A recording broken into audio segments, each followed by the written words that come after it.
Great. So welcome, Andrew, to Talk Commerce. Andrew Devlyn. We'll do some, you can introduce yourself, I should say. Well, thank you, Brent, for inviting me to Talk Commerce. Very excited to be in this new effort you're doing. I'm Andrew Devlyn. I'm the CEO of FairPlay and was partner of Suma Solutions for a long time, for some years. And before that, I was in a family business in Mexico that sold glasses, and I headed their digital transformation efforts, not only in e-commerce but also in their stores with omnichannel and that. So we've met. I think I don't know how many years ago, but I think about 6, no, Brent? Mm-hmm. 7. And yeah, it's been a while. Been an interesting ride. It's been a while, no? Well, thank you for inviting me. Yeah, so why don't we start with your experience with e-commerce and how you got into it in Mexico.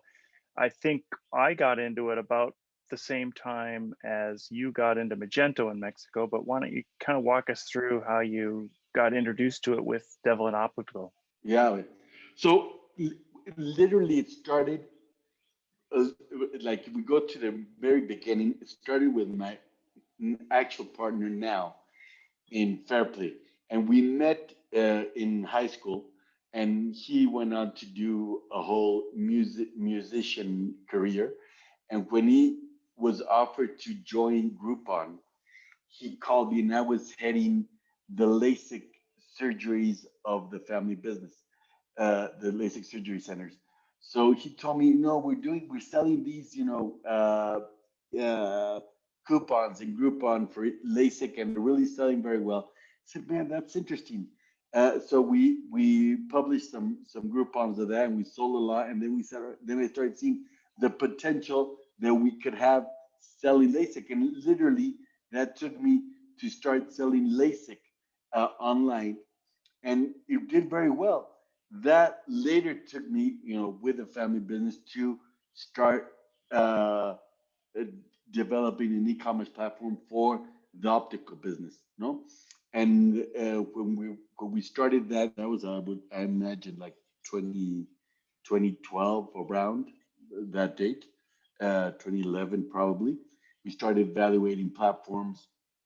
And literally we fell upon Magento because it was a platform that one of the partners that we had in one of the suppliers, the vendors we were working on, that was part of a advertising agency, had already started developing it, and we already paid him.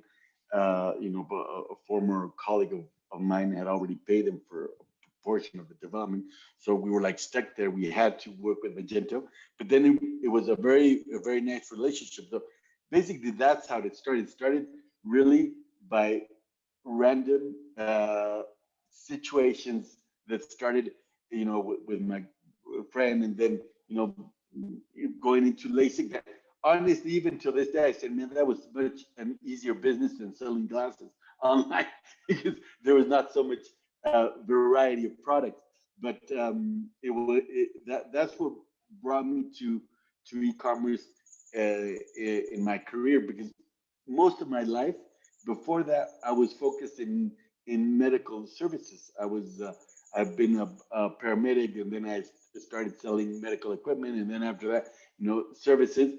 But that was how I little by little started moving towards e-commerce. So that was in a nutshell how it started. No? That's really interesting, because I know that one of my first Magento gigs was with a brewing supply company, and they started doing Groupon. This would be like 2010, and their business just exploded with Groupon. It was just crazy how many they did, these like little brewing kits that they sold, and it was a really fantastic way to really supercharge things. And then that was back on like Magento Enterprise 1.10 or something like that. So way back, probably 12 years ago now that we started doing that. So that's a great similarity. So then you went on to start, you went on and you developed your own internal team, right, at Devlyn, that kind of built out your Magento stack? Yeah, so after that, when we started we received the first development of the Magento store, we noticed that there were a lot of issues. First, they had sold us, it was the enterprise version, and of course it wasn't, it was a community. And we started working with an agency that used to be very strong in Mexico, Pengo. But it didn't really work out, the relationship. And so I decided, look, if we're going to do this, we need to really learn how this works. And the only way is doing it ourselves. So I started hiring a whole internal team. So we hired, the developers, front end, back end. We developed, we got designers and the whole team.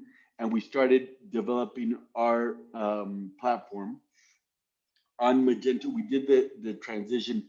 That, yes, we did with the help of Pengo, moving from that community version that had a lot of mistakes, basic mistakes in how they did the development of it, to an enterprise, to the first enterprise that if I'm not mistaken, I think it was, was it 1.13, the last one, before it went to 2? 1.14 was the last one. Okay, so I think I did 1.13. And we launched that one, and that was the first time that I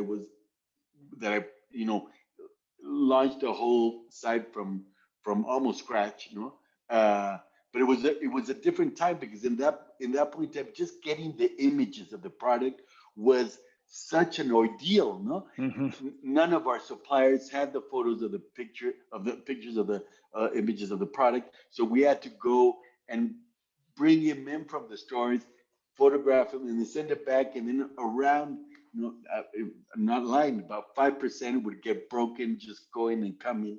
And so we had a lot of loss of inventory, in this moving around product. And so it was such an ordeal doing that. But we were able to get, if I'm not mistaken, I think in my first launch, I think we had about 800 SKUs, very, between all brands. And then, when we launched, at the start, you think it's so easy, you just connect the payment processor and this, but in Mexico, even that was so unprepared that we got, very low authorizations. If I'm not joking, I think when I started, the total authorization was about 10%. 10% of all the tries of authorization went through. So that was nothing. So you did all your effort, you put up that one, and then you did not have, the ecosystem that supports generally e-commerce. Now I see all these people trying to launch e-commerce. I said, man, how easy do they have it? No, now it's so the simplicity of the different platforms that exist, the really good vendors that exist that connect and really make it possible for the e-commerce to thrive. It didn't exist in that age, especially in Latin America. No, the U.S. still had good suppliers in authorization, good suppliers in delivery. Probably not Amazon level, but it was good enough. And Latin America everything was such an ordeal, and especially in that industry that was super traditional, that is optical industry. Yeah, I can remember I think we started in Mexico in 2014, and I remember thinking that, hey, Mexico, maybe they're 5-10 years behind the US, but they're going to catch up really quick. And they really have. And it has been such a growth experience going through the whole process of all the different payment gateways that are available now, the shipping methods, and then how they're working with some of these platforms like Magento and Shopify and now BigCommerce and VTEX. It really has accelerated, the experience for the customer has accelerated. And especially, I think, for the vendors who are building out these stores, you're right, it has gotten so much easier in Mexico. And I feel you and I could probably do a whole nother conversation about both partners and experiences for customers in Mexico, and then even customer expectations. I feel like we could have a let's get some realism in the e-commerce market and what a merchant should expect, and then especially from our side, like what should an agency expect when entering the Mexican market for the first time. Yeah, of course, of course. No, the one of the things that when I started my venture in in competing with you, with Suma in the market, is how much time it takes to get to their vision. That it's not only a thing of us developing the technology. There's a lot of effort they have to do internally to change the way they operate, to really be able to internalize e-commerce as something that can really be of that will help accelerate their growth as a company. But it's not only the technology, and a lot of the the general ideas was we just need a good platform. We need Magento. We need whatever Hybris or whatever, and that is really only partially the issue. There's a lot of internal processes that have to change. I remember some merchants telling us, we're going to use, for example, BBVA Bancomer, that's a big bank, Latin American bank that operates it, to do the authorization, connect it directly to them before they only let you connect through OpenPay. That is a fintech company they bought that's a processor. And they had very low authorization, but they decided to do that because that's what the ones they use for their stores. So like, this doesn't work the same, no? But I imagine you have a lot of stories like that. Just the expectation of the merchants that it's not that everything should be just resolved by the partner developing the technology, and that's not the case, no? Yeah, we launched we launched the first enterprise Magento 2 store in 2015, which I think we were a little bit ahead of ourselves because it was launched in 2015. I think we started the project when Magento 2 came out, and we finished the project in February of 2016. But wow.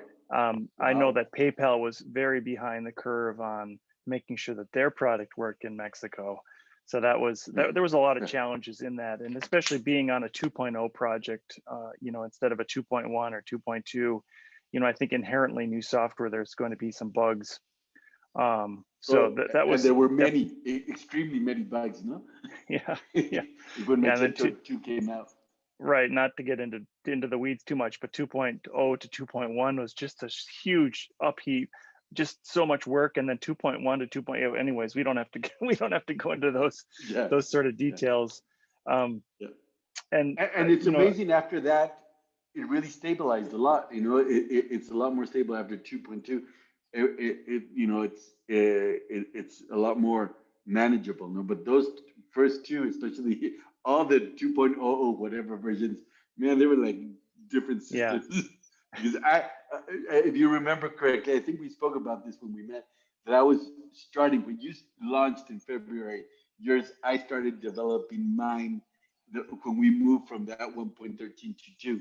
Right. And it was experience. Also did internally very, very, very difficult. Yeah. And on a side note, I do know, I talked to Aaron Grego quite a bit, and he's such a great guy.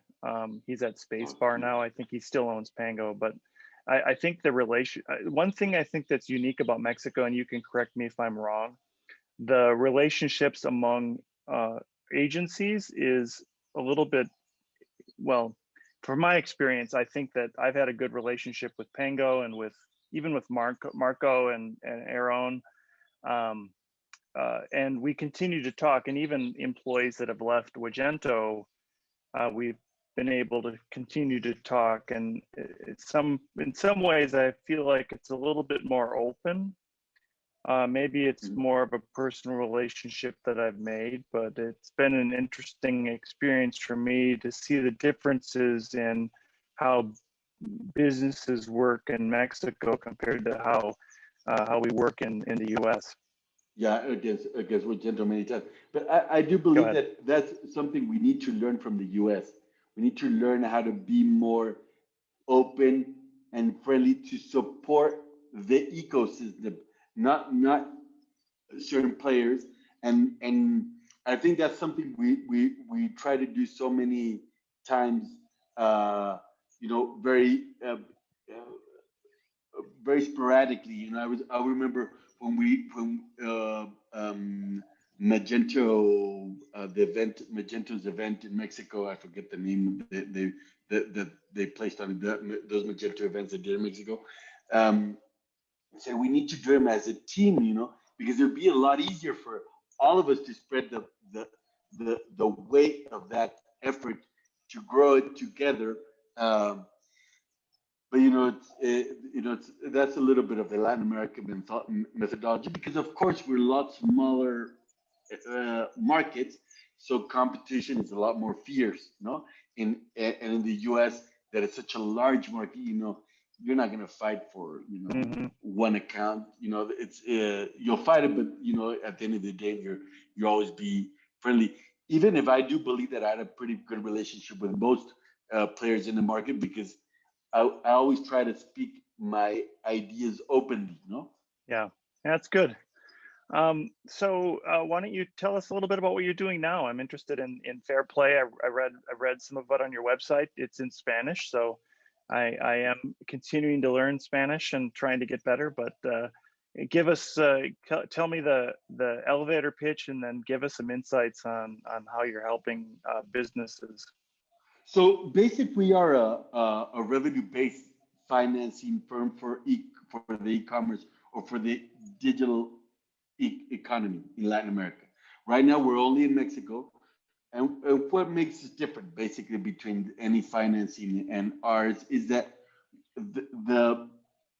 our customers repay their financing based on a percentage of their sales until they finish paying the principal and our commission, because there's no interest.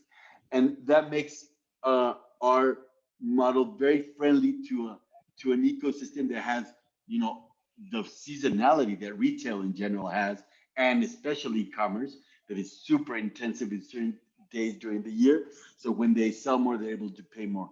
And when they sell less, they pay a lot less. It can even go down to zero if necessary. So that's what I got into. Basically, after being a merchant and then being a partner, I heard about this model that in the U.S. is personified by ClearBank. They're the largest player. They're in Toronto. It's not even a U.S. company. It's a Canadian company. They're based out of Toronto. And they started growing. We said, man, this is a great model. So we brought it to Latin America. And right now we're in Mexico, and we'll be launching in other countries in Latin America by the end of this year. So we are venture backed by a fund in Mexico and a fund in Virginia, and QED investors and Mount Nazca. So that's what we're doing. It's a completely different pace that I was so used to, developing internally or working with customers for them to achieve their dreams. Now it's a little bit different, but I love it. I love being part of that ecosystem that supports e-commerce.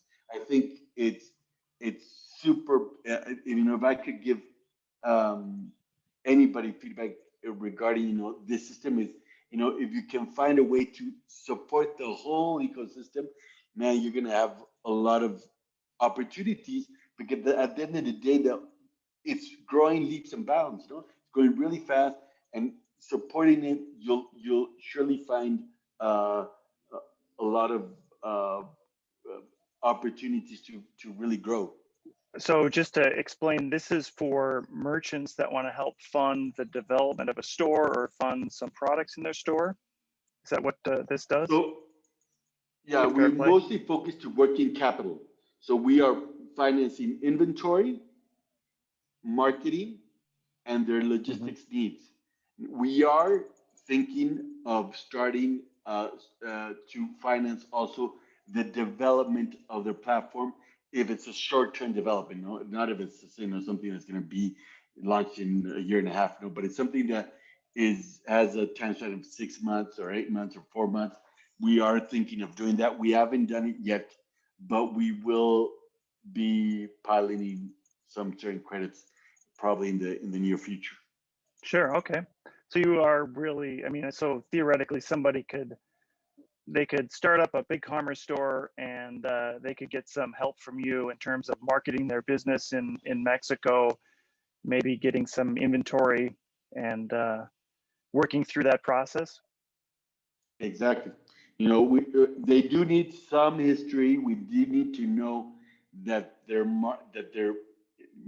moving a product that is getting traction. We can start off in day zero with them. We're not a venture capital fund, but we are in early stages. So generally, we'll start contemplating uh, financing when they are uh, 8 months in. No, if they're 8 months from start, they will be willing to do some financing. So we generally connect to, for example, their BigCommerce account, or to their Magento store, or to Shopify, to their Google Analytics and their Facebook ads and the Google ads, and pull in the information and then make them an offer. No, and the good thing is, because we do a lot of evaluation of their information, Got it. we do a lot of analysis on it. We're able to give them those data points. So we analyze, we give them their CLV, the customer lifetime value, their CAC, analysis of their marketing, correlation analysis of their marketing efforts. What campaigns are correlating more for their growth. We don't get into attribution. We also do normalize growth trends, and we're going to do benchmarking too, and some inventory analysis. So we're going to give them those analysis with the objective for them to um, get better insights on how their business is running. No?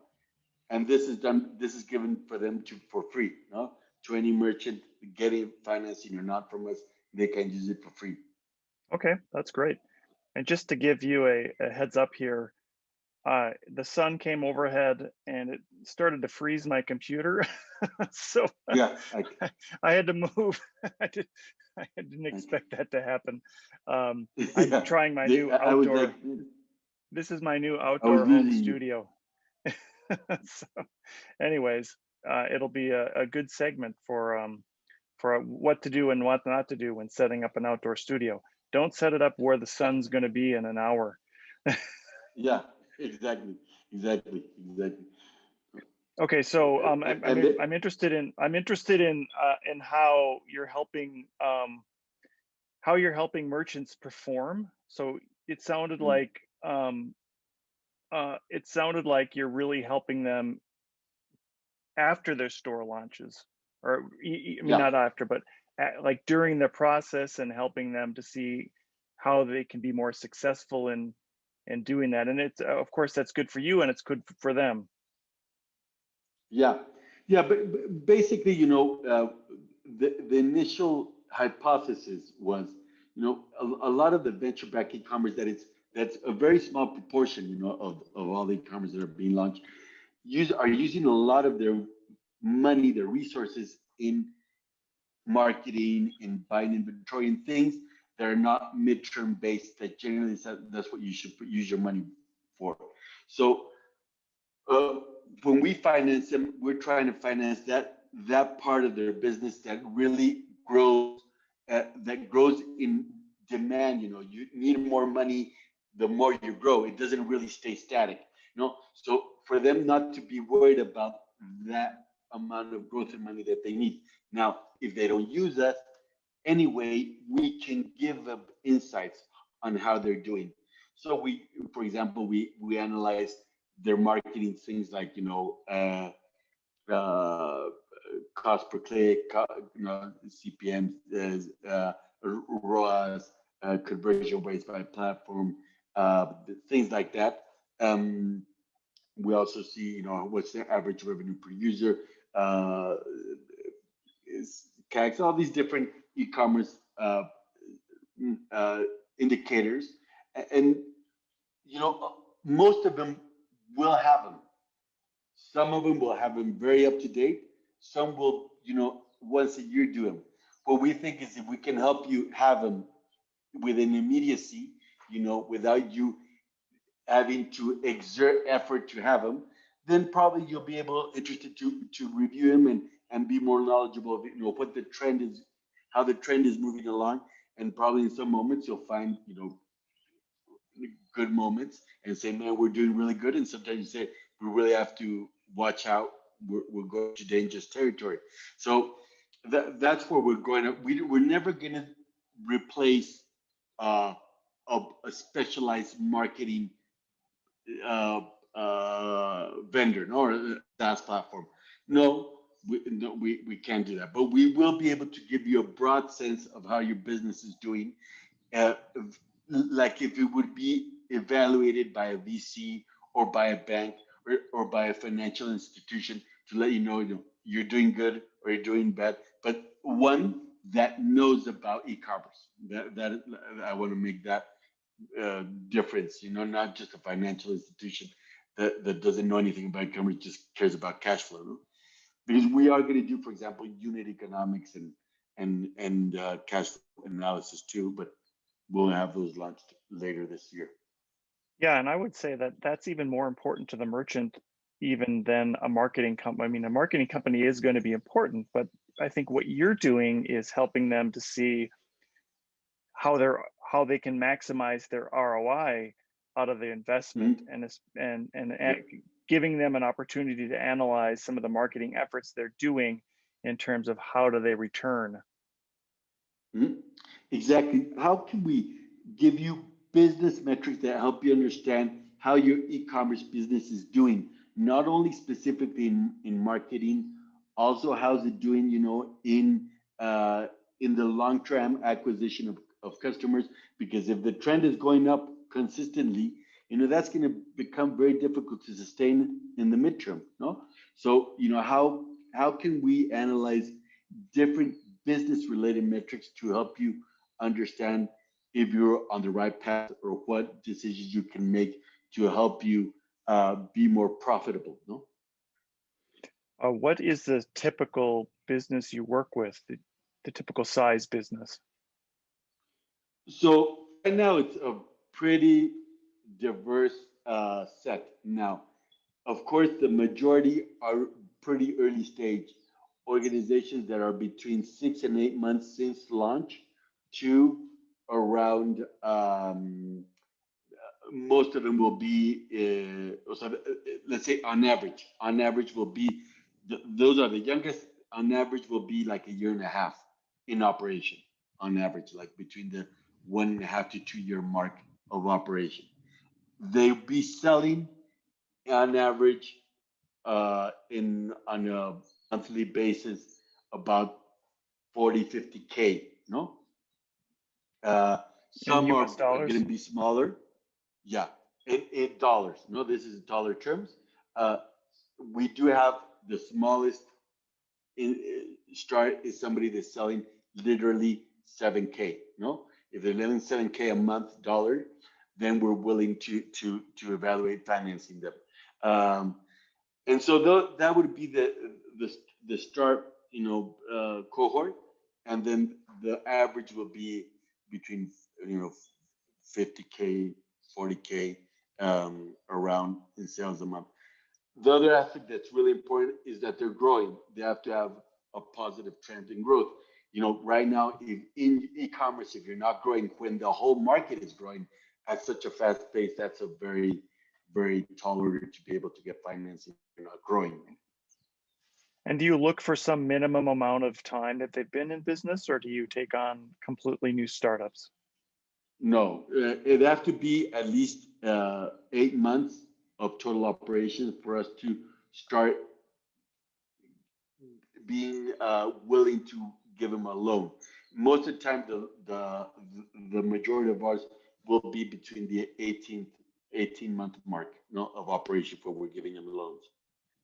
Yeah, and I think, well, you and I are both entrepreneurs, so that's a very risky. The 8-month is very risky. So that's I mean, that's great that you're doing that for vendors. Are you getting a lot of a lot of very interesting like new startups that have great ideas in the commerce space. And I guess I should back up. Is it only commerce businesses that you're doing it for, or is it retail as well? Only e-commerce, only e-commerce and marketplace vendors. Now, we do have some SaaS solutions and B2B tech that we've given those as pilots, but we are seeing a lot of growth in marketplace vendors. It's crazy how many people are going into selling on Amazon, selling on Mercado Libre. It's such a diverse ecosystem that is growing because so many large retailers and are launching their marketplaces with giving a lot of effort to bringing in third-party sellers. So we're working with them, and we're also working with e-commerce in any type of industry, B2B or B2C. Mostly, of course, is B2C. That's by far the largest market. And answer your question, yeah, very interesting models that are coming out. People that are coming out with a lot of offerings in this moment of COVID, selling from oxygen concentrators to people that are bringing really good brands. And that's one of the things that's giving me a lot of good feeling about where Latin America is going now, is that there are a lot of people developing their brands, direct to consumer brands that they're manufacturing and bringing them. And generally that's where I see the most growth, in the people that create a brand that has a certain charm to it, a certain specific offering, target market, and they're bringing them, launching them, and they're getting traction. One guy that's just started, for example, selling peanut butter, like really, and they created a brand and they diversified into different, butters, of different types, and they're getting traction, So it's been very interesting. I do believe that, if I would have to recommend anybody, if you want to start e-commerce now, don't start reselling somebody else's brand. Develop your brand. Think about it. It doesn't have to be, something super, super complex. Just give it your own image, your own style of communication, target a market, and go to it. And because the feedback is so fast, you'll be able to move really fast after that if you're listening. Yeah. So do you work sort of like Shark Tank, where you have you have a panel and people come in and you do some interviews, and then you help them in their journey? Well, honestly, no. So we do have a very consultative type selling process. That we understand their dream and what they're doing, but at the end of the day, we are very data driven. So the data and the growth is there. We're gonna fund it. But what we have noticed is that, especially if you go into those first 2 years of operation, a lot of them need a lot of feedback on topics that probably are not their strong suit. Some are really good in branding, but not really good in inventory management or marketing or something else. And we can't do it for them. That's, the line is, we can't do it for you, because it was like if your bank gave you a credit card, right, and then went out and spent the money for you. It would be kind of a conflict of interest. But we are bringing in right now experts in certain topics, and right now we're bringing in marketing. Well, we're gonna have one marketing expert, one inventory expert, and one branding expert. And basically, these sellers will be able, or these customers of ours, but those services will only be available for our customers, not let's say the free version users. They'll be able to get some guidance on, look into this, look into that. You can, focus on this. We see this missing, and at least they can, point them in the direction as the coach. Let's say, you should be looking to go that way. because these are the basics you need to cover. I imagine you're in agreement with me, Brent, that a lot of the problems of the merchants are most of at that early stage are basics, are not really complicated issues, but it's just basic steps that because it's such a broad thing to do e-commerce that the basic steps need to be covered, no? To be able to have the success you want, no? Yeah, and I think some of the things that maybe you learn later in entrepreneurial life, and it's certainly for me, it took me about 15, 20 years to figure some of these things out, would be just the steps that are outlined in what we learn in Entrepreneurs Organization or EOS or one of those other Mhm. sort of systems that help you run your business. Do you introduce customers into uh, like EO Mexico or anything like that, or even the accelerator program inside the Entrepreneurs Organization to help them to get some guidance from other entrepreneurs? No, but that is a great idea, Brent, and I will be taking that and talking to EO Mexico City and around Latin America to if they have accelerator programs to see if somebody wants to be able to go into one of these programs for us to at least point them, you can look into this or that or this other program to be able to talk to them. What we will be doing is having, and we haven't started them yet, it's still in ideation stage, is having round tables like power lunches, like you remember, the EO power lunches, uh, to be able to speak with other people that are knowledgeable of our customers between each other so they can, connect.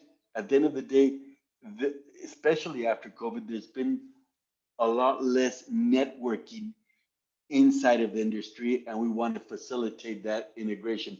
And now that digital integration uh, has become more acceptable and people are more open to it, I think we can do or we want to do interesting events to connect them between each other, so people that know a lot of a subject can share it between each other. No? Yeah, so as soon as we can start safely traveling again, I'll be the first person down there to be at your English spoken table and talking to other entrepreneurs. I really get a kick out of that. We have a local like venture capital, small venture capital company called Traction Capital, and they're not doing exactly what you're doing and it's a very smaller scale. It's more of a angel investors type thing, and they are specifically looking at entrepreneurs accelerator program to find vendors and to help vendors through that process. So I do think that there's a lot of value that both sides could get out of it, um, to Mm-hmm. help entrepreneurs. And I think one of the principles in EOS is that everybody has a number, or there's a number that's assigned to things, and you start tracking those things. And the number driven part of it is, I feel like, where a lot of entrepreneurs sort of miss out, because if you don't track it, you don't know. And if you don't Mm-hmm. know, it could be anything.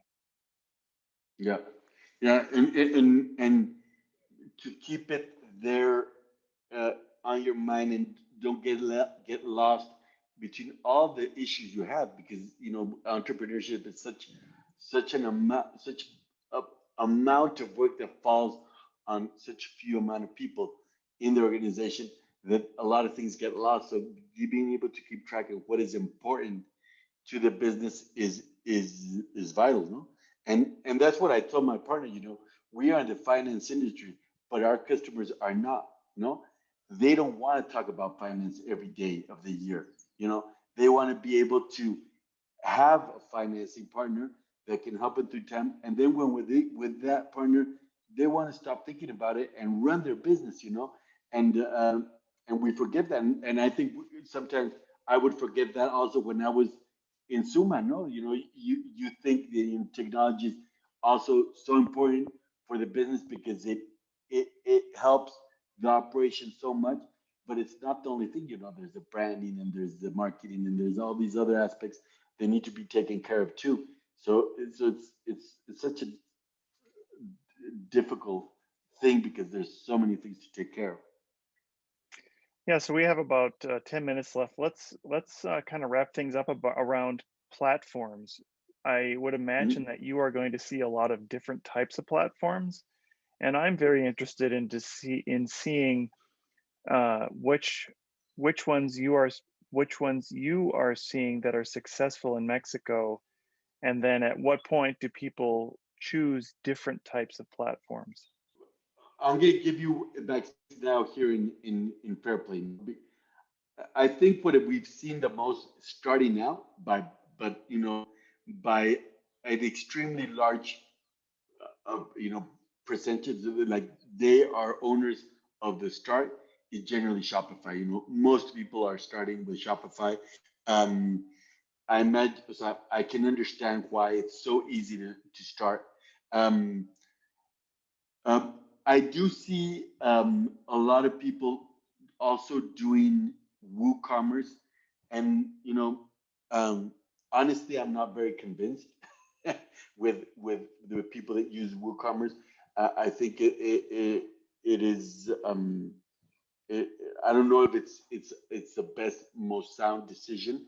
Um, but I do see that a lot of the mid market and larger enterprises are really fighting it off between platforms like Magento and Vtex. Vtex, I think, has had a lot of growth in the Latin American market. They are trying really hard to push in, and after this last round of financing they got from SoftBank, I see them growing their teams, their support teams, and the noise they're making in the Latin American market a lot. So, um, I used to be very partial to solutions like Magento, and I still have my heart fully with them. But I do believe that these SaaS solutions are getting very competitive, very competitive with how they've been able to support merchants and their needs, Yeah, I would be interested in seeing why people would choose Shopify over BigCom or over VTEX, and I would imagine it's probably a cost thing, like a Mhm. licensing. I think Shopify Yeah, is fairly cheap. yeah, and at least Shopify, because it's very self-service. People generally don't interact with anybody at Shopify to start their business. No, they do it in their home. It's pretty easy to start. I think BigCommerce, for example, versus the Shopify, that of my understanding is also very self-service. If I'm not mistaken, please correct me. Uh, it they just don't have that much branding in Mexico, no, compared to Shopify that is very top of mind in the customer's mind. And Vtex is like people don't associate it with I'm going to start my business in Vtex because it's not as well known to be so self-service. So I think if I answer the question, I think it's just that self-service nature of Shopify that people really feel it's so easy to start off with. Yeah, so just full disclosure, we are now a VTEX client or a VTEX partner. Just closed our first VTEX deal in Mexico, and we're a big commerce Congrats. partner. So we, part of this is kind of learning why people are choosing which platform. And I agree that Shopify does have much better branding in Mexico than BigCommerce. I think that the platforms are very similar, and probably work very similar.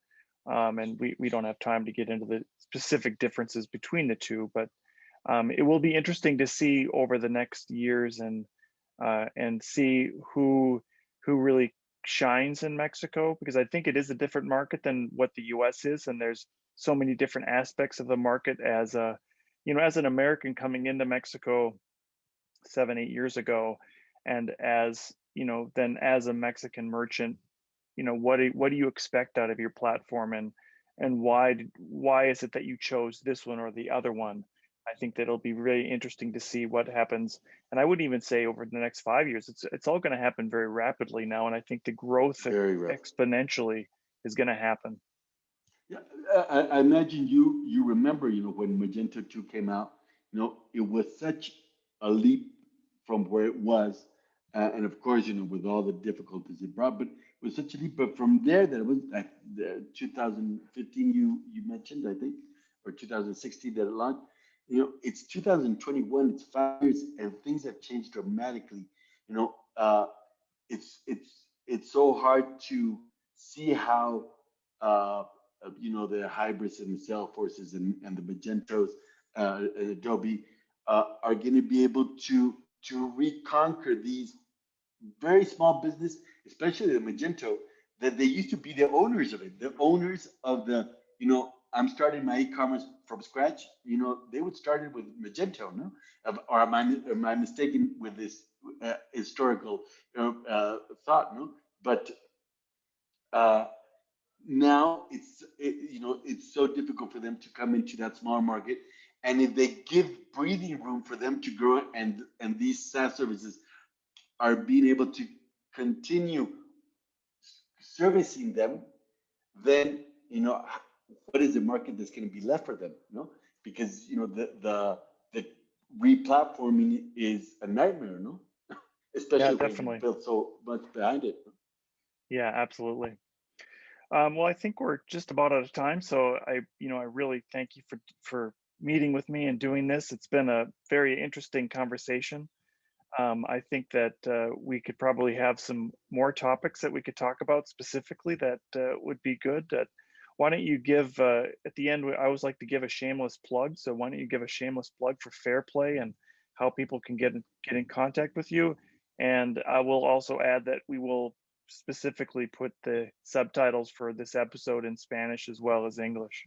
Oh, thank you. Well, thank you, Brent. It's been a pleasure, really, to be with you, in this podcast that you did. I am very, very honored to meet you and seeing you grow through all these years we've been knowing each other.